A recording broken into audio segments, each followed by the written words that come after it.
Let's return to This Week in America. Here's your host, Rick Bratton. Welcome back, everybody. Coast to Coast, This Week in America. Story of a Marriage, 50 Years of Christmas Love Letters by Jim McCormick is not fiction. It's beautifully real. Philosophical, poetic, deeply insightful, these private letters reflects the joys and the struggles that every marriage faces. An inspiration to young lovers and to partners weathering life's storms, this collection is a testament to the enduring power of love. Jim McCormick is a retired lawyer, served as a judge in Michigan for most of his career. After several trips to the Middle East and extensive research, he published Jerusalem and the Holy Land, the first ecumenical pilgrim's guide. He's also written a number of short stories, many inspired by his own life experiences. He and his wife, Marilyn, a high school English teacher, raised 3 children together. Jim McCormick, author of Story of a Marriage, 50 Years of Christmas Love Letters, a chronicle of devotion, struggles, and enduring love, is our guest on This Week in America. Hi, Jim. Welcome to the program. Thank you, Rick. It's very nice to be with you and your audience. Well, it's a pleasure to have you here to talk about this book. It is really special. Story of a Marriage, 50 Years of Christmas Love Letters. Jim McCormick, the author, our guest on the program. I'll give you his website as we go through the conversation. This book really is special. It's got so many unique qualities. What sets this book apart from so many others? Well, for one thing, one can argue, is it a book or is it a bunch of letters, like 50, written 1 year at a time? Yes. Which I found after my wife passed away, or when she was about to pass away, and edited them, put them together, and so it's a book written over 50 years, which is, I think that's, if not unique, close to it. It certainly is, and you can see the evolution of the relationship of the marriage, all the different stages that you go through over 5 decades. It's a remarkably touching book, Story of a Marriage, 50 Years of Christmas Love Letters. Let's go back to 1968. I love the beginning, how this came about in the first place, sort of out of desperation on your part. Tell us, let's go back to 1968. How did this come about? How did you start writing these letters? I'm going to read one short paragraph from the preface to the book. Yes, please. Answers that question. The book, and I put that word book in quotes because it's not a normal book. It was written 1 year at a time for 50 years. Anyway, and it was never intended to be a book. It was intended just annual love letters at Christmas to my wife. She kept them, and when she was dying, I relocated them. So and eventually, after I got over my deepest grief, I would put them together. The book started, as I say, by accident. I wrote a love letter to Marilyn on Christmas Eve, 1968, our first Christmas together. Lo and behold, she loved it so much. She begged me to write a Christmas letter to her every year, as long as we lived. I said I would, of course, but I had no idea where that would lead. 50 years of our lives spread out on paper, 1 year at a time. Almost no one, I said, writes like that anymore, as far as I know. That's how it started. You know, that's interesting. That first year, it really was a hit. It was something Marilyn really liked and made you promise, okay, you're going to do this every year. And we see the changes from year to year. Talk a little bit about that, because it's sort of like the journey of you, Marilyn, and the family. Yeah, well, as you can imagine, every winter as Christmas approached, I sat down and thought a lot about what do I want to say to Marilyn this year about our love life, our family life, our whole life together. How is it going? And from year to year, the letters, like our life, took a slightly different tone. And of course, I never had the opportunity to go back and reread previous letters to see where I am now in this future book.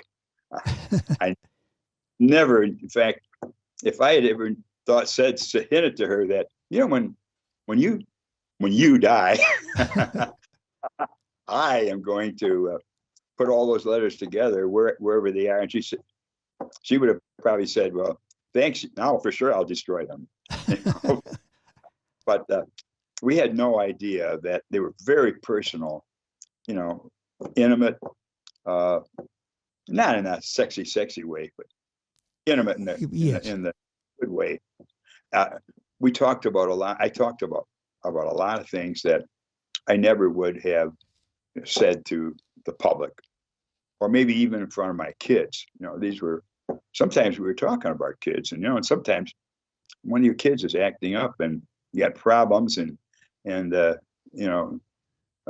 thank God my kids approved of my putting this together in a book.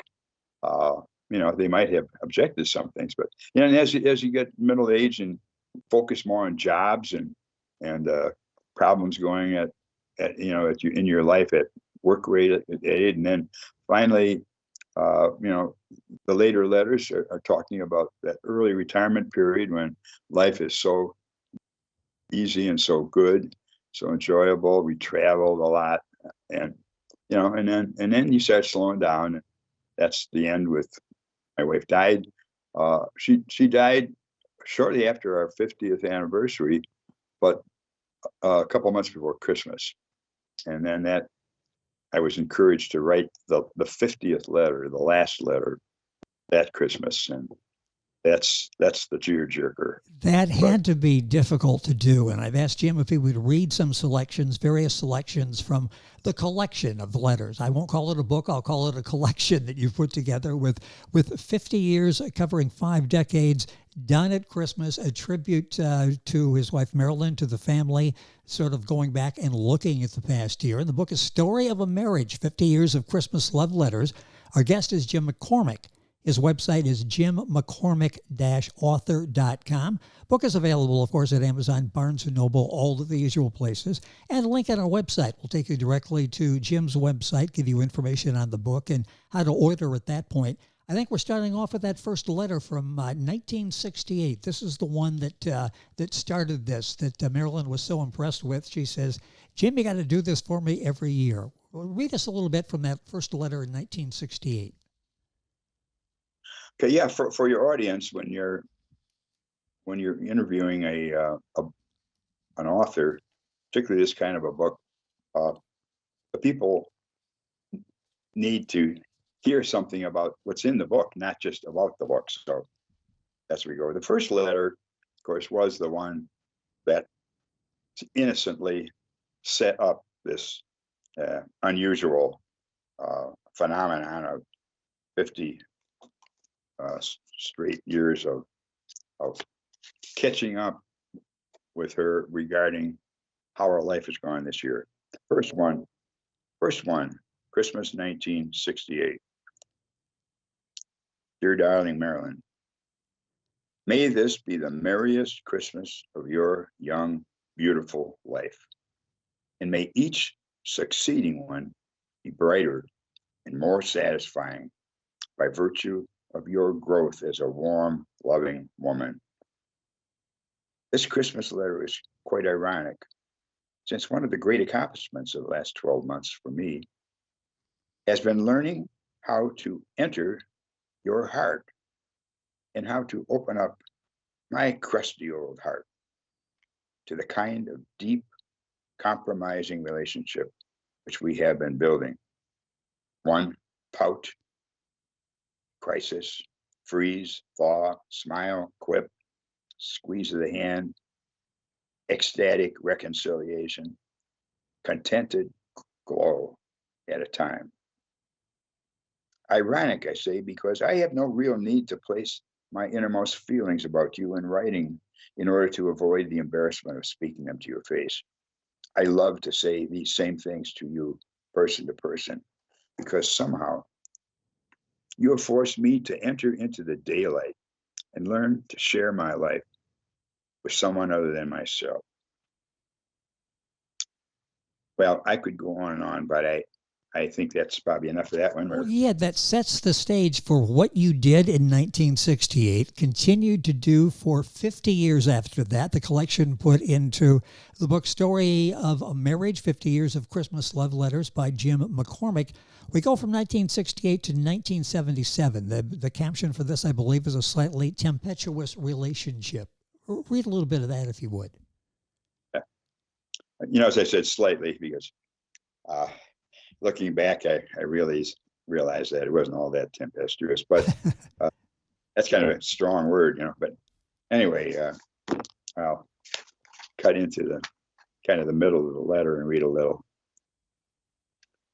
I had been talking the first part of the letter about this Christmas letter tradition. So to continue, I said, it gives me the chance once a year to tell you on the record, that's lawyer talk, how much I love you and how grateful I am to have found you. I instinctively knew when I met you that I was going to be pulled to you with a magnetic effect. We are very different temperamentally, which makes for a slightly tempestuous relationship. But the pluses of knowing you intimately and sharing your heart far outweigh the little disruptions we have from time to time.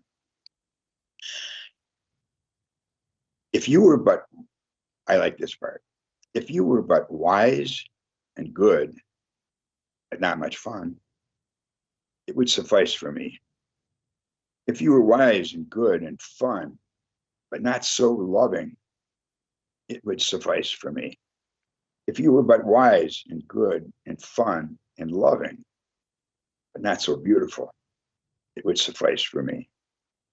If you were wise, good, fun, loving, and beautiful, but not someone with whom I can share each little detail of my day and each little twist of the law, it would suffice for me. But you are all these things. You were made to make me happy and fulfilled. I hope I can do the same for you. Love, Jim. That's so touching. That was one of the chapters, one of the years in Jim's book. Let's go to A Growing Commitment. This was from, I believe, 1990. What was the tone of the Christmas letter in 1990? And it's headed as A Growing Commitment, so I'm anxious to hear this as well. We were in the sort of middle age of life at this point. Dear Marilyn, another Christmas. This one in Detroit. Danny in Europe. Jenny home from state. David just being David. He was our youngest. He was still in high school. Middle age upon us. You have been feeling it this year. I fight it and act like it isn't here yet. But the changes all around us say time is marching on. There are great grandchildren around us. Not ours, but the very idea is startling. 2 of our 3 are off to college.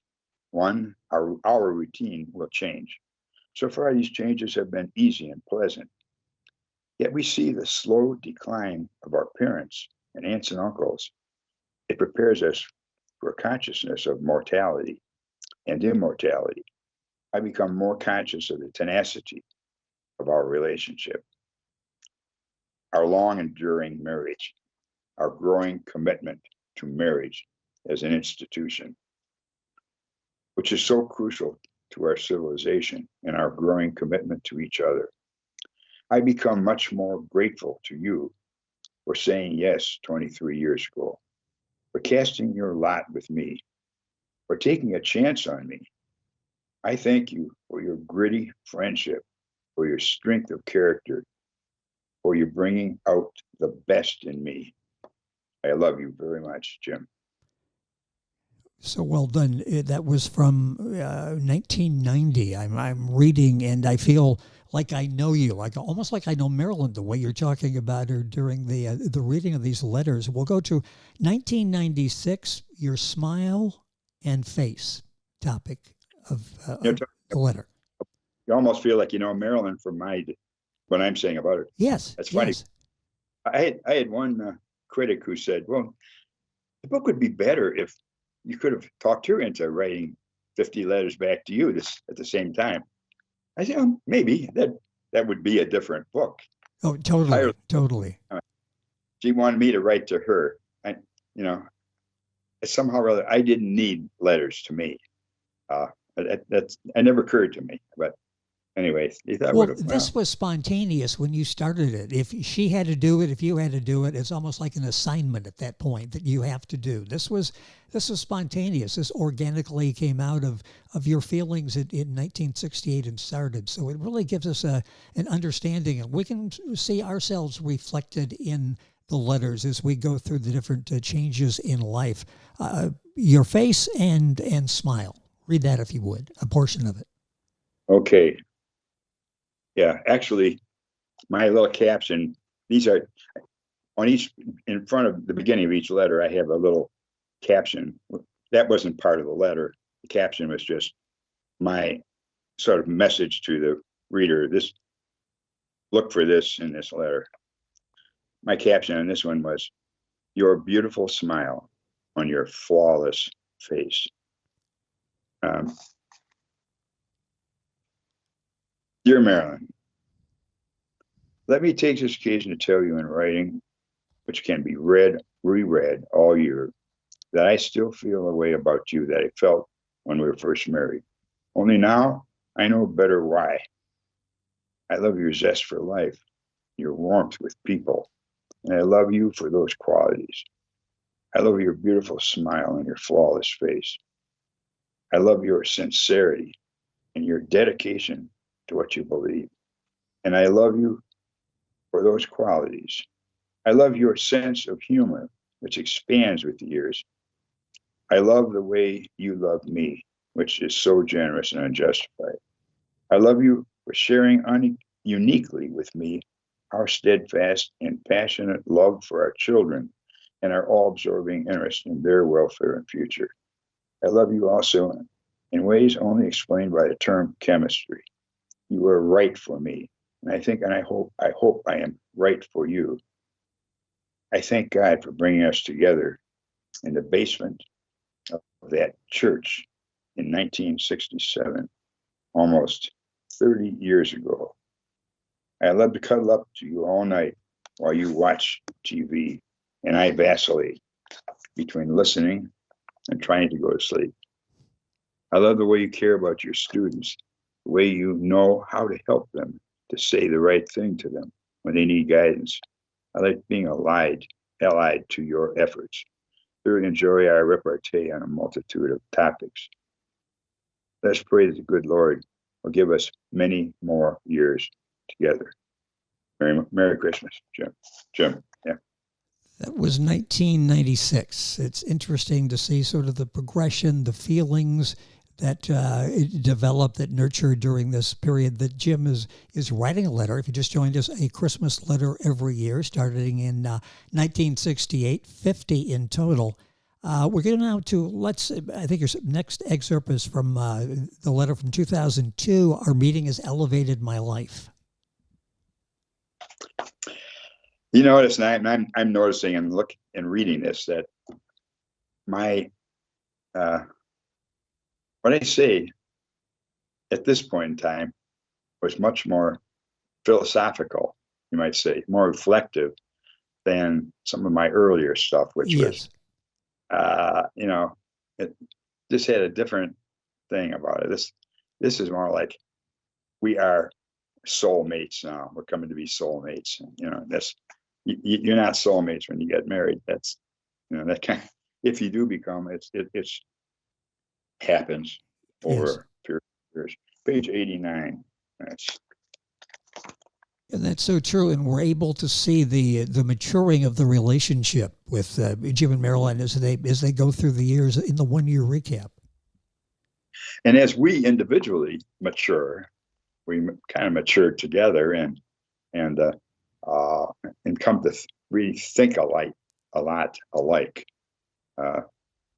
Okay, this one, Christmas 2002. My caption is, "Our meeting has elevated my life." It's short, quite short. Most of my letters were maybe 3 pages. This one is only one long paragraph. Dear Marilyn, I just had a thought which I want to pass along to you at Christmas. How and why I happened to have this thought, I am not sure. It just came to me out of the blue as my mind was wandering during a trial. I was a judge at this point, so sometimes your mind wanders. This was a good one. Imagine in the middle of a trial, somebody was probably trying to say something important, and I thought this. The thought is this: whatever I am at this time in my life, I owe to you.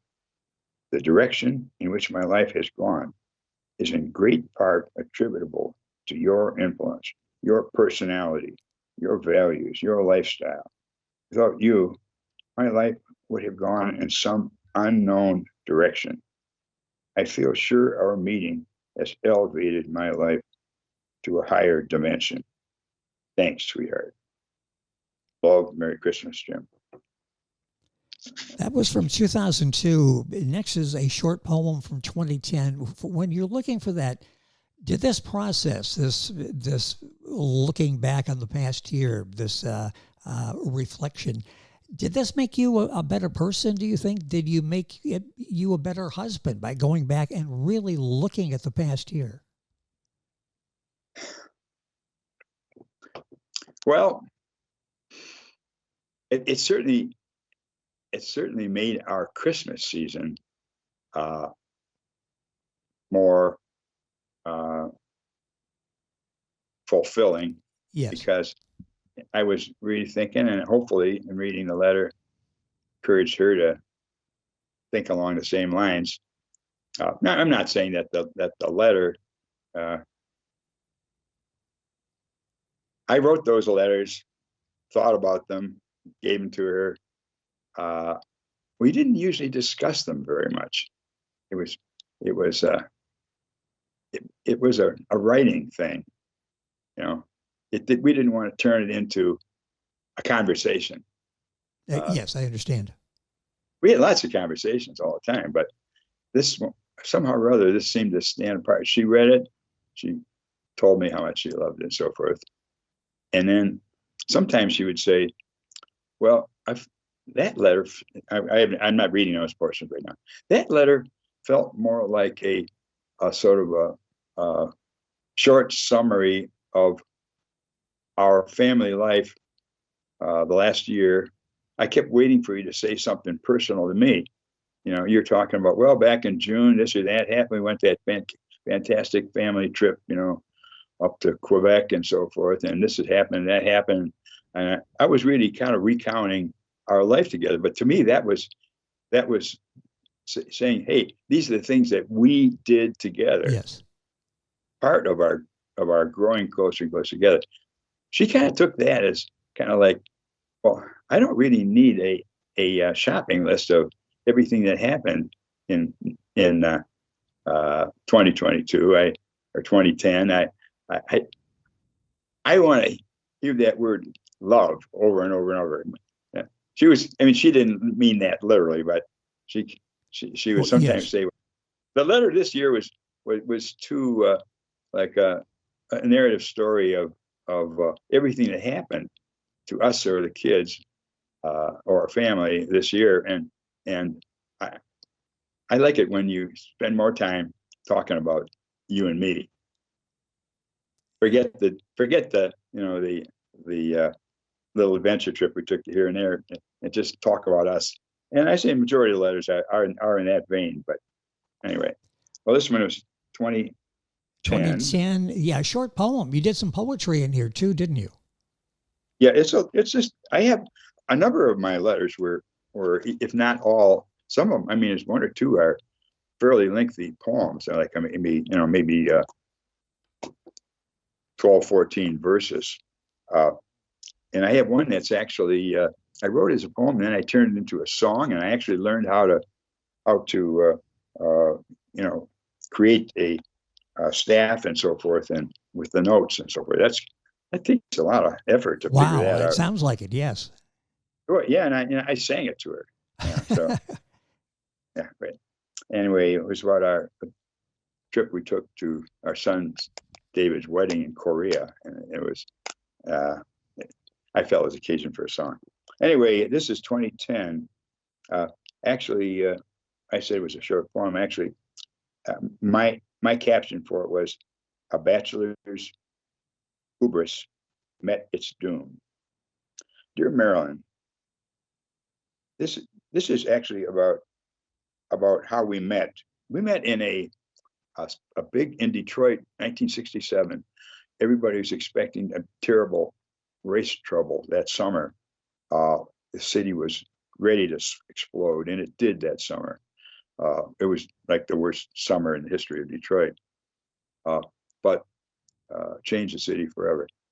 But that spring, there were efforts all over the city to get black and white couples together and talk about, family life, about neighbors and neighborhoods, and take care of our neighbors. It's just really friendly things like that. This meeting was held in the basement of a church. There were probably 300 people there, and I saw her across the room with a girlfriend who we knew, and I asked my brother, who was with me, who is that girl that's with Jean over there? I just saw her. I liked the way she carried herself and smiled and so forth. There was something about her, and my brother said, "Oh, that's Marilyn Tarina." And I said, at the halftime, let's go over and talk to them. We did, and I was fascinated with her, and like no girl I had met, in a long time, if Yes. ever. And I said, when it's over, let's see if we can interest them in, going, someplace, some pub, and and talk more about this effort to improve race relations in Detroit. And so we did, and we stayed up there till they kicked us out at 2:00. And anyway, that was how I met her, and I knew right then, I've met nobody like her. Finally, I think I found the right one. So anyway, this is the poem. One night, across a crowded room, in a they still smoked, in a smoke-filled basement of a church, a bachelor's hubris would meet its doom. A face, a look would end his search. And Marilyn, you still have that look. For 40 years and more have passed. I'll never regret that vow I took. For 40 more years we should last. Kind of short. Wow, that's but powerful. That really is, and you can tell in reading the words say something. You reading them. This should be an audio book with you reading, and maybe even singing a song or two. It really brings to life the thoughts and the feelings that you had for Marilyn and the family. We've got time for a couple of more here. I'm really enjoying seeing the progression of the marriage, the relationships. The book is Story of a Marriage, 50 Years of Christmas Love Letters. You'll find it wherever books are sold. Jim McCormick is our guest on the program. His website, jimmccormick.com. McCormick is McCormick. Link on our website, thisweekinamerica.us, reading from several of the chapters in his book. This is from 2011, started with the first letter in 1968. This is The Web of Family. Yeah, the book is, I broke down our 50 years of marriage into 4 parts. This is the last part of the book. It's called Later Life and Death of a Partner, 2011 to 2018. The web of family encircling us with people. I'll just read one short paragraph from that. This leads like a segue to a realization that our marital love is more than an interaction between two monads. Rather, it is a celebration of a cluster of people whose lives are forever intertwined with ours.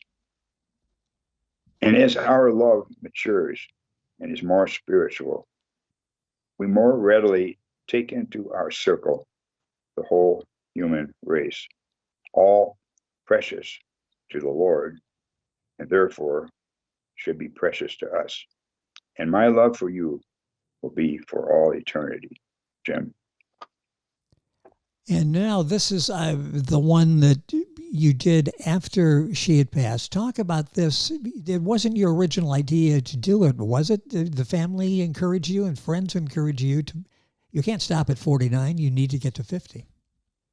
Right. In 2018, our 50th anniversary was in the spring, and she died in October. She had been, declining for quite a while, and I was, of course, plunged into. And I think I probably had the grief situation like more intensely than a lot of people. That's not a value judgment. It's just that we're all different. It had to do more with me than anything else, probably the way you're wired. It took me 2 years just to get over the point where that dominated my life. Yes. My loneliness for her and so forth.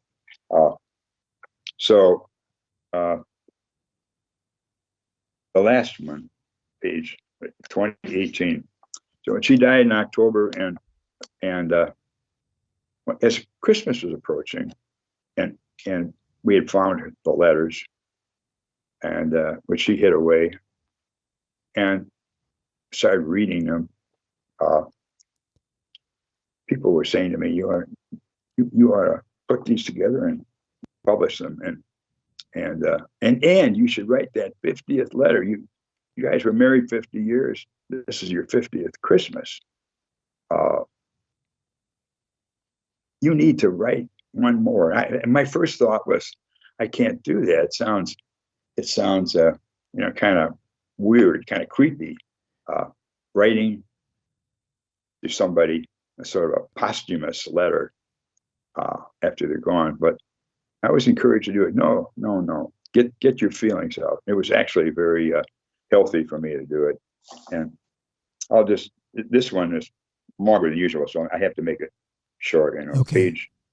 Page 118. I'll find that.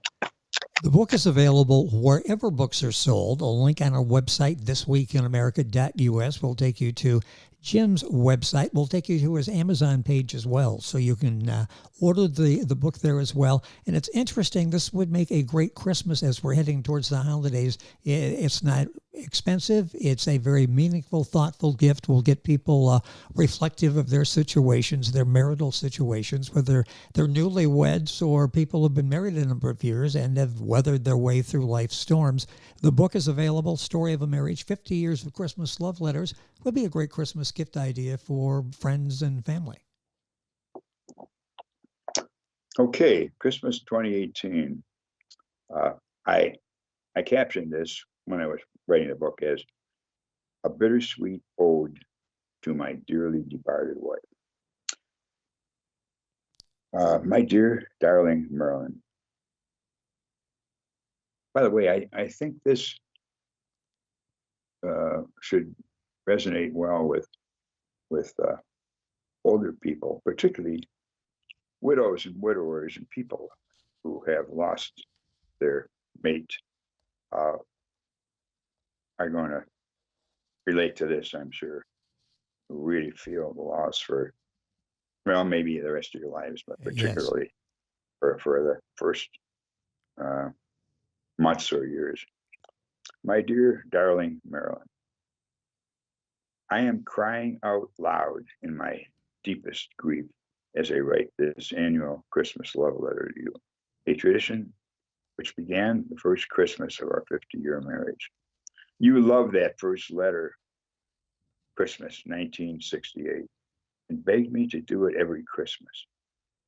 I have done that for 50 years, Your heart stopped beating on October 6th, 2.5 months ago. You transitioned to the next stage of our existence. I was left in deepest despair, which has gripped me since that awful day. It has been 2.5 months since you breathed your last. And when I am alone, my mind drifts to images of you all day long and in the middle of the night. And I explode in loud cries. Oh, honey, I love you so much, I can't stand it. I want so badly to be with you. But I also have the conviction that you are, in fact, with me and our family right now, all the time, just across a thin veil, acutely aware in some dimension we don't understand of my thoughts and feelings. I really love you, Marilyn, far more intensely than when we were together here on Earth. If only we had the opportunity to relive our long lives together. After my experience of my feelings for you since your passing over, I would love the opportunity to be the loving husband I am today. I am insanely in love with you now. There is nothing like this full-time mourning to make this surviving spouse want to spend forever in your arms. It is surreal. Maybe heaven will be like that. Not just you and me, but everyone. I feel so passionate about you. I want to throw myself in front of a train to protect you, but I can't. There is no train. There is no you, at least in the flesh. Let's see. And I'll just pass to the very end. And yes, honey, I love you as I have never loved before. I have learned so much about real love in the course of this most painful experience of my life. May I be a better man because of it. I have had to reflect so much more deeply on the importance of really loving while waiting for that day when we meet again in the heavenly realm. May I love others so much more unselfishly because of my excruciating experience of temporarily losing you, my buddy, my lover, my special partner, my soulmate. Until then, let us communicate with each other all the time, every day, with every heartbeat. Your Jim. We need a minute to pull yourself together after that. That was so well done and so touching. That's in Jim's book, and it's 50, a collection of 50. We decided not a book. It's a collection of 50 letters that he wrote to his wife, Marilyn, every Christmas. And we just concluded with the final one in 2018. The book is available wherever books are sold, and the time has gone by so quickly. Jim, thank you so much for being with us, bringing back all of these memories as we're talking our way through the book and what people can expect to read. I mentioned in the beginning, this is a great Christmas gift idea for everybody, isn't it? This is not just specific to one age group. I think there's something there for everybody at all stages of their life and their marriage. I hope so. And one other thing is this: I would love it if this book got in the hands of enough people that husbands might think about writing love letters to their wife, where you sit down and you really give it some thought, not off the top of your head, not an email, not a text, which can be deleted, but something real personal, written in longhand, preferably, and then make it a practice with some regularity. I think that would be a wonderful outcome of the book and would make me very happy. I've talked to a psychologist who said to me that, women we're going to love your book. At first, men are going to think, man, he makes me look bad. But then the wife's going to say, you can do that too. Why don't you? Because that's what That's what she wished. I mean, she said, this will be read by then by a lot of men who don't think they could do something like this, but they can, and they will really please their wives. Well, you've done an excellent job in putting this together, in sharing. Somebody said it's like looking into someone's soul. You're very honest and vulnerable as you're discussing this. It obviously meant so much to Marilyn, and I thank you so much for being with us on the program. The book is, once again, available wherever books are sold. Story of a Marriage, the book available at Amazon. We'll get that link on our website. Our thanks to Primix Publishing, the right choice, providing superior publishing needs to help authors on their publishing journey, a one-stop solution, primixpublishing.com.